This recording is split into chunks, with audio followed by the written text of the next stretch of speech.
Blackstone presents Binary by Michael Crichton, writing as John Lange. Foreword by Sherry Crichton. This book is read by Scott Brick.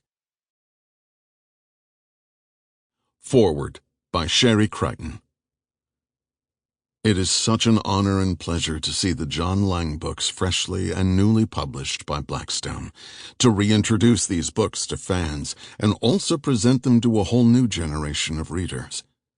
My husband, Michael Crichton, put himself through Harvard Medical School in the 60s by writing pulp fiction novels. He wrote them as John Lange and Jeffrey Hudson before he was published under his own name with The Andromeda Strain. The John Lange books are adventure stories, and you can start to see in them the genius that would, only a few years later, become so apparent. While later in his career Michael made a point of separating his identity from these novels, I suspect he had a lot more affection for them than he showed.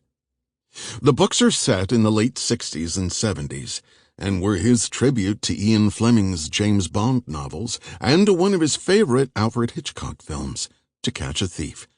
The books are about secret treasures, heists, archaeology, unlikely heroes, seductive and at times treacherous lovers, classic villains, and much more.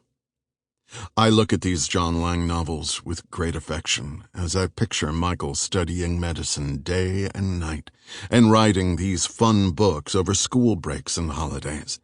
Becoming an author was his dream, not being a doctor, and the John Lange novels truly are a testament to his exotic imagination, places he dreamed of visiting, and above all, they show the birth of Michael as an author.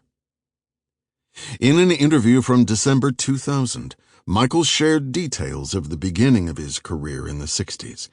His comments reveal how he went from John Lange to Michael Crichton. I was one of those kids who seemed to know very early what I wanted to do. I was driven to writing. I did a lot of it starting around the 3rd grade, when I wrote this enormously long puppet show that had to be typed up by my father with carbon copies so that all the kids could have their parts. At that time, most of the 3rd graders were writing a page, and I had written this very long thing. But I just wanted to do it. I don't know how to explain it any differently. When I was 13 or 14, I had visited a place in Arizona called Sunset Crater Volcano National Monument. I thought it was extremely interesting and relatively unknown. I complained that people didn't have more knowledge about this. Sample complete. Ready to continue?